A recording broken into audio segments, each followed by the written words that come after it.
Wakefield. She's a purchasing manager for student housing and hospitality services at UBC. Having worked 20 years in public and private sectors, she's a certified professional purchaser and member of the Purchasing Management Association of Canada. Vicki continues her work in sustainability now at the University of British Columbia as purchasing manager for student housing and hospitality. Please join me in welcoming Vicki. You guys hear me without the mic? Yes. Actually, we'll use the mic. So, food scientists take the fun out of food a little bit. But I did get two great things. I can have my Saturday morning sausages from BC Local Pork still and not have meat cancer. Love that, thank you. And can I join the Wine Research Center if you need to volunteer? Talk me out. There's a long list, but you can show it. Okay, so this is a lovely picture. This is where I work. How lucky are we? How many of you here actually are part of the campus community? So how lucky are most of us? Yeah. So this is kind of Shangri-La and an amazing place to work. And I feel very fortunate to work here. I'm actually not, out of the panel, probably the only one that's actually not trained in food. So I do eat, and I love food. I actually came from an English background, traditional English, where you take all of your vegetables and you put them in the water and you turn them on high. You boil them till they're not recognizable, mash them with salt and butter, and then put them on your plate with some mint jelly. That was kind of Christmas dinners and Sunday dinners. I never ate fish because at my house, they used to wrap it in pastry and bake it in the oven for about an hour and a half and then bring it out, and my grandmother would pride herself on the homemade hollandaise sauce she made that we would smother all over. So I had the good fortune of moving to BC and meeting my husband's family, who actually ate very differently. Fish in their house was actually caught fresh, then barbecued, 3 minutes aside. Came to the table fleshy, almost raw, and I've never tasted anything like that before in my life. So I'm actually trained in purchasing, so I think I have the best job in the world, because what I do all day is I shop with other people's money. Not a bad deal. My husband thinks I have the best job in the world because then I go home and I've been shopping all day. I am so not interested in spending our money. All kidding aside, I think it's really important, those of us that are here and those of us that know UBC, is that UBC, beyond the fantastic place that it is, it's an important place. And these are the key reasons I find that UBC is important. It's got a critical role to play globally. We're stewards of large public institutions. There are 400 buildings just on this campus. We're educators of future leaders. I have a teenage son who's just finishing grade 12 now, and he's applying to come to UBC as well as other universities. And to get here is very hard. The GPA level in all of the faculties, and the faculty members that are here can attest to that. You have to be the best of the best. So from operations, how I take that is, the students that come here, our customers, have spent their entire life expecting excellence from themselves. Being mediocre or average is not who every single day to get them to here. They have pushed themselves beyond the mediocre. So I find, as far as operations, it's my job to ensure that at the very least, what I do meets their expectations, which is not average. And then we're absolutely active participants in the search of sustainable solutions. So this is a playground here at UBC. I love it here. They encourage us to play outside the box. You're actually rewarded when you push the boundaries. And so sustainability is something I'm super passionate about. Colin alluded to some of the stats. I think they're really interesting. I'm sharing them with you. This is who we feed. 12,000 international students, Colin said that. 139 countries are represented here. These are the people we're feeding. 15,000 faculty and staff, they eat at our locations.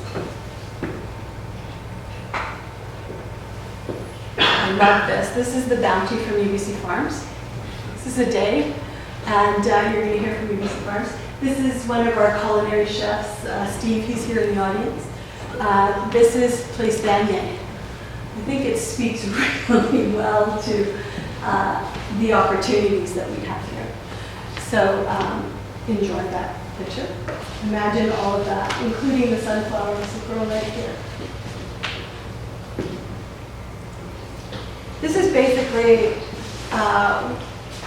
purchasing at a glance for food services for sustainability. So for my group, it has to be, when I'm purchasing, my job is to basically provide access. And culinary chefs are the best sustainable champions. Anybody in food service gets it. Because they are artists. And just by the sheer nature of what they do, they recognize the shortest distance from the ground to the table provides the best quality. So when I'm working with the culinary chefs, it's never fresh enough, it's never local enough, it's never good enough, and it is fantastic because that pushes my team to always look better, push for better. And if any of you have ever had mentors in your life, it's the ones that piss you off the most and push you the hardest that you respect the most. They push you to those limits, and that's what I have here. The opportunity with all of those food outlets is to work with these sustainable champions that constantly remind me that we can do better, that we can do better. I wanted to share with you some of the things that we have accomplished. It's not as hard as other institutions and other restaurants will lead you to believe. And so I'm happy to answer questions about that. In beautiful Bounty, BC, we have access to an amazing amount of fresh, local, eat-in-season products. Key is to eat in season. If you come here in October and expect to get fresh local strawberries, that's not going to happen. But it's, you're going to get some pretty amazing squash soup, or some of the items that we have on our menus. When I first started here, we didn't have a measurement for local. And again, I come from a purchasing background, and so it's very different for me than was on food. And I got asked the question at the time from my managing director is, what are we doing around local? And so I started poking around, and we actually weren't doing anything. In fact, we didn't even have a definition. So I thought, okay, I'm just going to find one. So I went surfing on the net. I found something called the Sustainable Report Card. And it was US based, but it had to do with universities and colleges, and it had a really cool definition for local. And because we as a university and as food service didn't have one, I just stole it and adopted it. It said that local is raised or grown or processed or produced 150 miles from campus. And basically what it was saying in the definition was, if you have a food item where you have contributed to it somehow locally, provided an opportunity in the local community to touch that piece of food, then that is local. Now, this was about 5 years ago. We've advanced in our definition of local, but I still think it's a really important definition because, to your point on food security, we have to, as big purchasers of food, invest in the local community to keep it thriving and growing. So for example, and it's up for debate, in my numbers of locally sourced, I have coffee. Well, nobody in Canada is growing coffee locally, but I do have a choice. Everybody's buying the same green bean, but here in BC, I can choose to work with a local roaster. And so that's what we do. So around sustainability and purchasing food, it's how can we move that pendulum forward? How can we invest in here in our community and ensure that there's constant improvements in our food? And local roasters, we have 2 fantastic local roasters not far from where we're standing, Ethical Bean being one of them, who's also fair trade and organic. And then Milano Coffee, who's a gourmet roaster, and he's for those that like that little bit of an edge, and yeah. So we serve both. So what, for me, that does is it allows us to sort of keep moving forward, and sustainability is clearly a journey. These are some of the other things we do. We source free-range eggs. We're struggling a little bit with the liquid egg, absolutely, and learning more about that business. Eggs are a dirty business in our province. We source ocean-wise, Sea Choice, MSC certified for all our fresh seafood. Our frozen seafood's a bit of a challenge, so we're working towards how improving that. Eat in season, I think that's our biggest opportunity. I think our bodies specifically like us in this region to eat in season, and we have a big job ahead of us in educating people on how to eat in season. The chefs are great. Often I go and have my lunch in various spaces, and every single time I go, I learn something new. About 2 years ago, I had a terrible gallbladder attack. I don't know if any of you have lost your gallbladder. It's not fun. Who knew that beets are something you're supposed to eat to help your gallbladder? I didn't know that. It's probably all those years of English cooking that my grandmother did that really set me on this journey of losing my gallbladder. I assumed I was supposed to have one because I was born with it. I was not particularly happy with the doctor telling me I had to lose this vital organ.